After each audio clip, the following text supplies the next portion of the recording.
Hello, कैसे हैं आप लोग। आई होप कि आप लोग अच्छे होंगे। आपकी जो स्टडी चल गई बहुत भी बेहतरीन चल गई। तो आज के क्लास में बात करने वाले हैं क्लास 12th के केमिस्ट्री को तमाम क्वेश्चन जो आपके एग्जाम में आने वाला है। अरे बाबू, आप लोग अच्छे तरीका से सारे क्वेश्चन को देखेंगे क्योंकि हम जितना क्वेश्चन लेकर आए हैं ना आपके एग्जाम से 100% रिलेटेड क्वेश्चन है। तो आप अच्छे तरीका से सारे क्वेश्चन को देखिएगा, ठीक है, क्योंकि हम साधारण भाषा में सारे क्वेश्चन को समझाने का कोशिश करेंगे और आप लोग समझने का कोशिश कीजिएगा, ठीक है ना। तो चलिएगा बिना टाइम को क्वेश्चन की तरफ बात करते हैं। इससे पहले क्लास को लाइक नहीं किए तो क्लास को लाइक करके चैनल को सब्सक्राइब कर लीजिएगा और एक एक क्वेश्चन को जो है अच्छे तरीका से आप लोग देखने का कोशिश कीजिएगा बाबू, ठीक है। चलो 1 नंबर क्वेश्चन का आंसर जल्दी से बतला दो बाबू। क्या होने वाला है, कहा जा रहा है निम्नलिखित में से कौन सबसे कम क्वथनांक वाली गैस है। सबसे कम क्वथनांक वाली गैस जो है कौन है।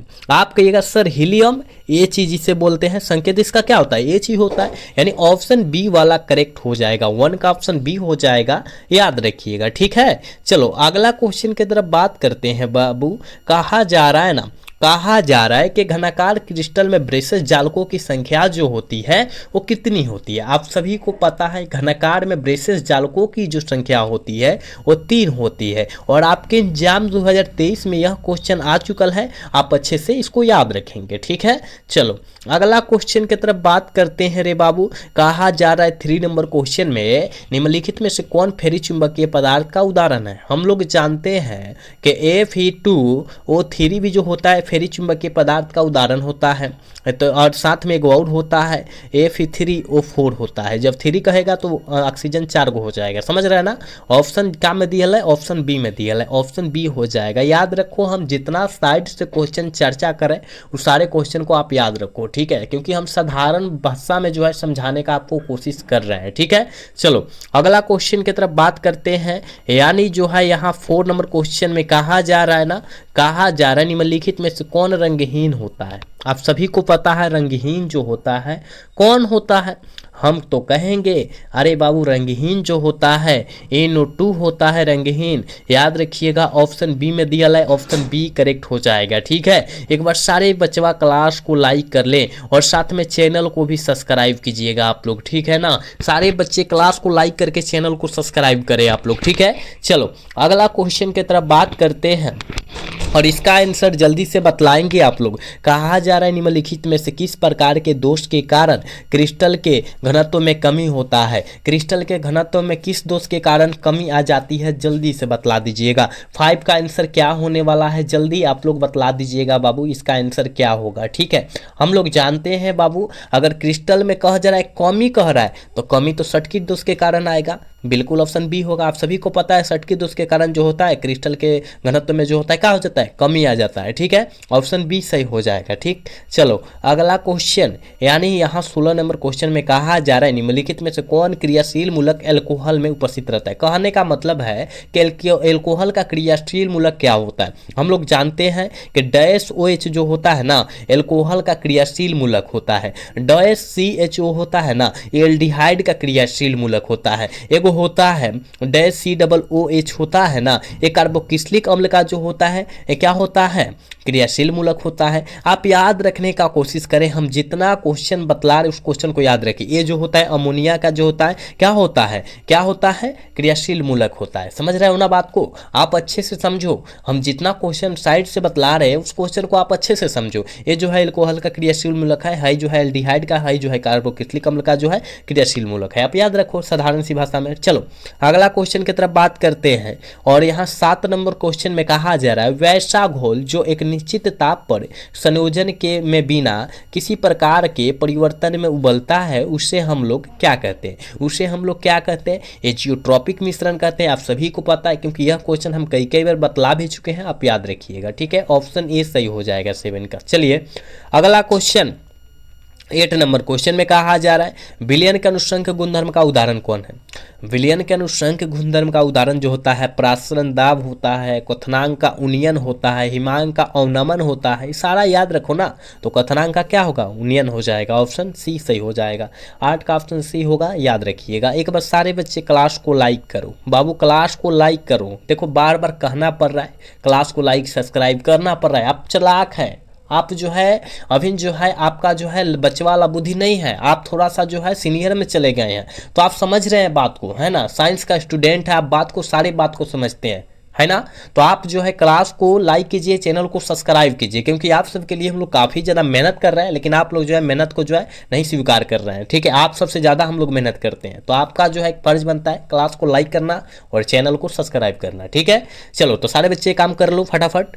चलो यहाँ जो है 9 नंबर क्वेश्चन में बाबू कहा जा रहा है ना, प्राकृतिक रबर निम्नलिखित में से कौन सा किसका बहुलक होता है। प्राकृतिक रबर जो होता है वो किसका बहुलक होता है, आप कहिएगा सर जी आइसोप्रोपीन का बहुलक होता है।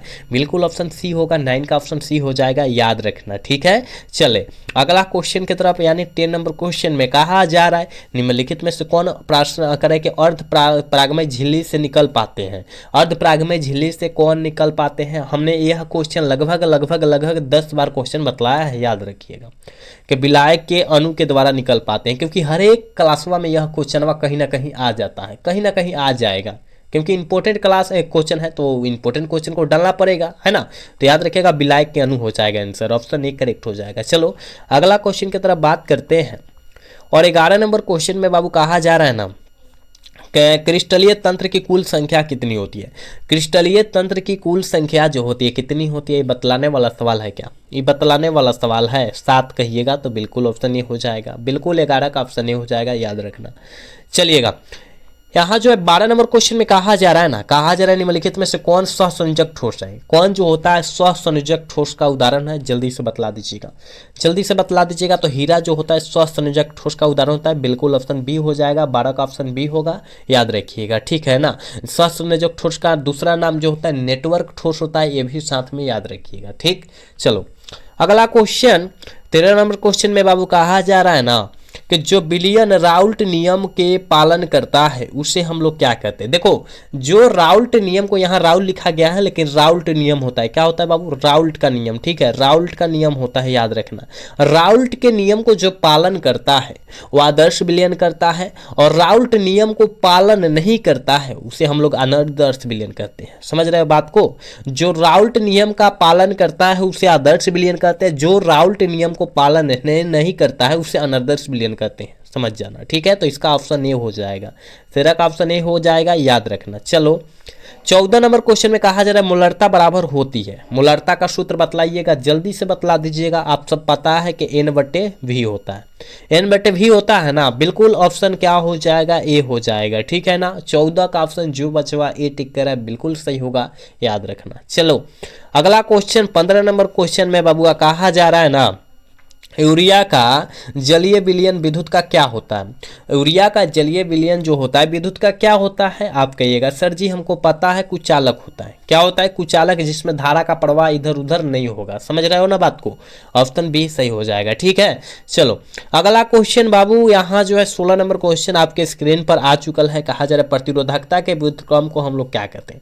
प्रतिरोधकता के व्युत्क्रम को हम लोग क्या कहेंगे, आप सब कहेंगे विशिष्ट चालकता कहेंगे। क्या कहेंगे, विशिष्ट चालकता कहेंगे, ऑप्शन बी सही हो जाएगा, 16 का ऑप्शन बी होगा, याद रखना। चलो 27 नंबर क्वेश्चन में कहा जा रहा है कि दूध निम्नलिखित में से किसका उदाहरण है। दूध जो होता है किसका उदाहरण होता है, जल्दी बतलाओ। ये तो हमने बतलाया है बाबू कि दूध का इंग्लिश जो होता है पायस होता है। क्या होता है, पायस होता है, बिल्कुल हो जाएगा ऑप्शन डी। और पायस को हम लोग इमल्सन भी कहते हैं, इमल्सन, ठीक है, इमल्सन कहते हैं, याद रखना, ठीक है। याद रखने का कोशिश करो, इमल्सन दिया रहे या पायस दिया रहे, दोनों बात सेम होगा, ठीक है।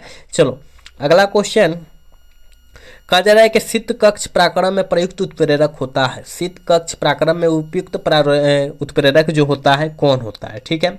आप कहिएगा गुरुजी N2O होता है। क्या होता है, N2O होता है, ऑप्शन ए में दिया है, ऑप्शन ए करेक्ट हो जाएगा, याद रखिएगा, ठीक है। चलिएगा अगला क्वेश्चन यानी 20 नंबर क्वेश्चन में कहा जा रहा है निम्नलिखित में से कौन हाइलोजन प्रबलतम अक्सीकारक है। कौन जो होता है ऑक्सीजन प्रबलतम अक्सीकारक पूछा जा रहा है, ठीक है।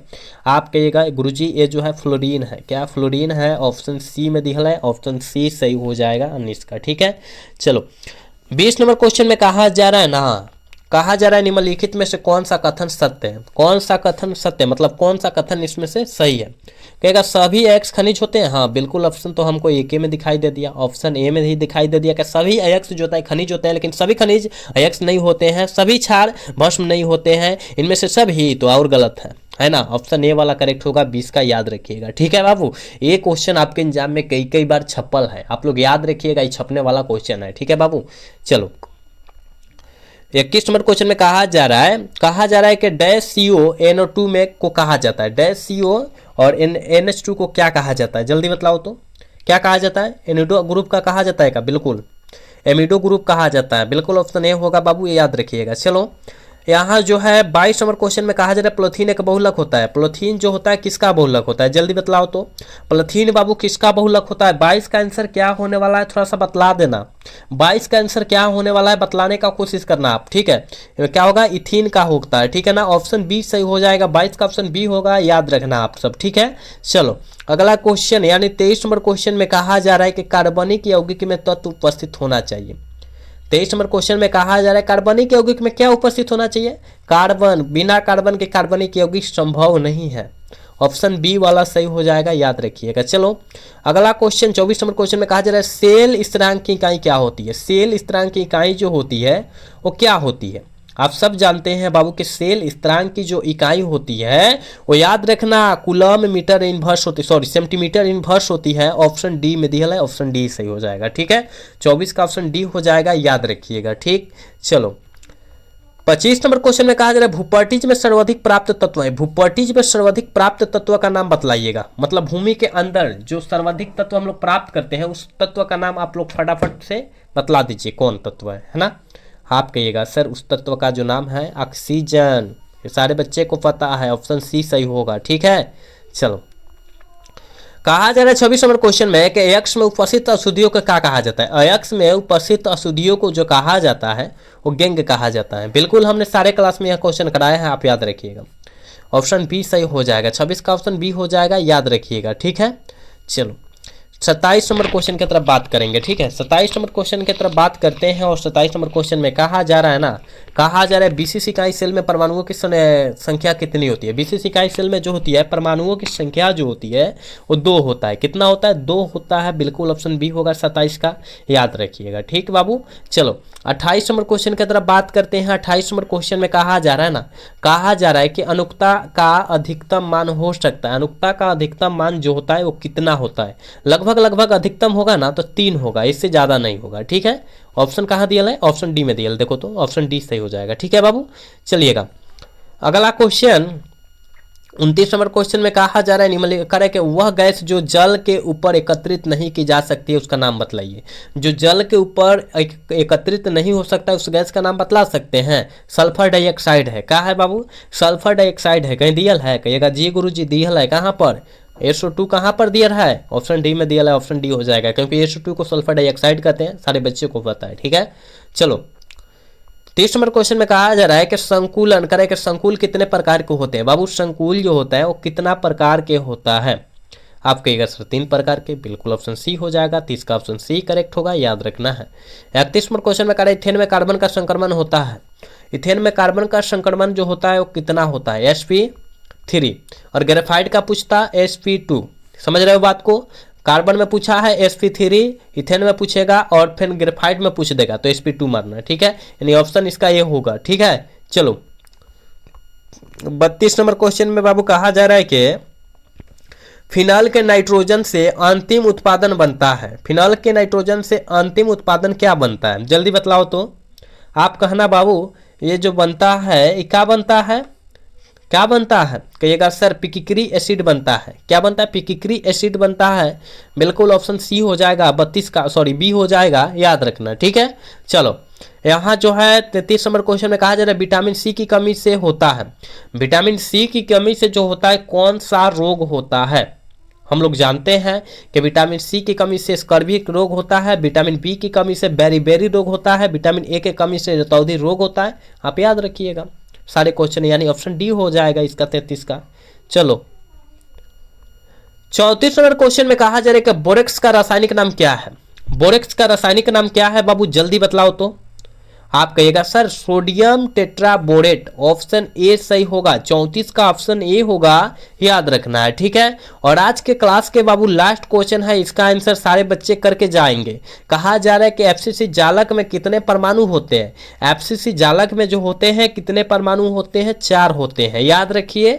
ऑप्शन डी में दिया है, ऑप्शन डी हो जाएगा। तो हमने 35 क्वेश्चन बतलाया है, लेकिन आपके एग्जाम से पूरा रिलेटेड है और गैस किया हुआ प्रश्न है, ठीक है। तो आप अच्छे तरीका से सारे क्वेश्चन को देख के समझ लेंगे और आप 35 में कितना सही कर पाए हैं आप ईमानदारी पूर्वक जरूर बतलाएंगे, ठीक है बाबू। और आज का क्लास जो है कैसा लगा, अगर अच्छा लगा होगा तो चैनल को सब्सक्राइब और वीडियो को लाइक कर तुलिएगा। मिलेंगे अगला सेशन में। जय हिंद, जय भारत, टाटा, बाय बाय।